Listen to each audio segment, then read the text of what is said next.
The house on West Bath Road in Ohio always felt unnervingly quiet.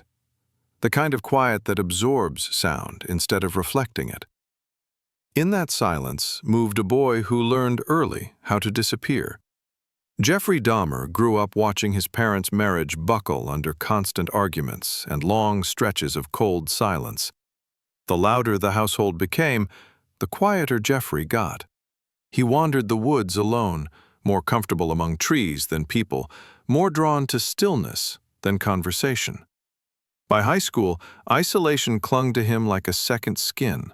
Classmates thought he was strange, quiet one moment, bizarrely attention-seeking the next. Teachers saw a drifting student slipping through the cracks.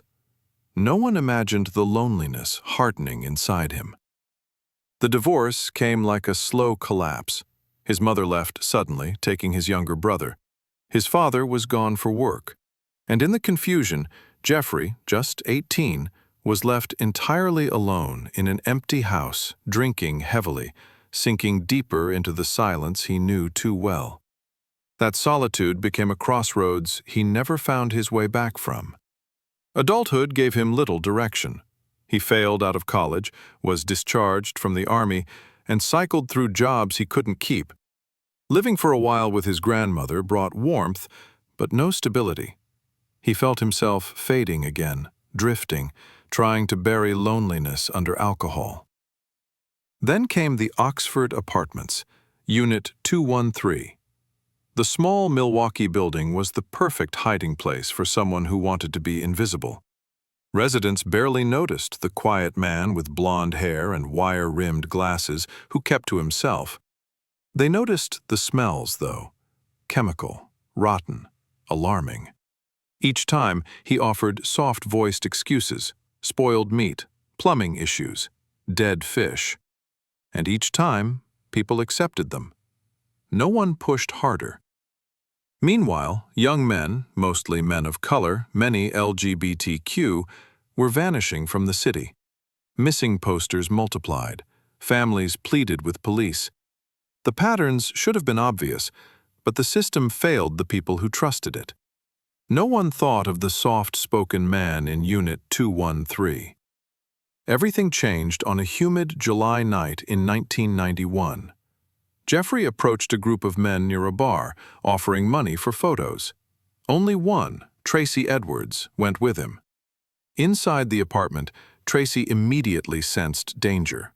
Locked doors, strange odors, Jeffrey's mood shifting between calm and tense. When Jeffrey tried to restrain him, Tracy fought, bolted, and fled barefoot into the night, still wearing a handcuff. He found police. Officers followed him back to Unit 213, where Jeffrey answered the door like nothing was wrong. But inside, one officer opened a drawer and froze. The facade shattered. Jeffrey whispered, almost with relief, "For what I did, I should be dead." What came next stunned the nation.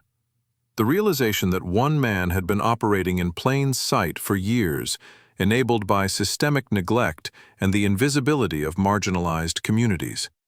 Families who had begged for help finally got answers, horrifying, devastating ones. During the 1992 trial, Jeffrey sat pale and expressionless as victims' families confronted him. He admitted everything but offered no true explanation, only confusion about his own mind. Declared legally sane, he was sentenced to multiple life terms. In prison, he remained quiet, withdrawn, resigned. 2 years later, another inmate killed him during a work detail. And just like that, the story ended. But the impact did not. Jeffrey Dahmer remains one of the most unsettling figures in American crime, not because of lurid details, but because of the chilling ordinariness of the life he lived in public.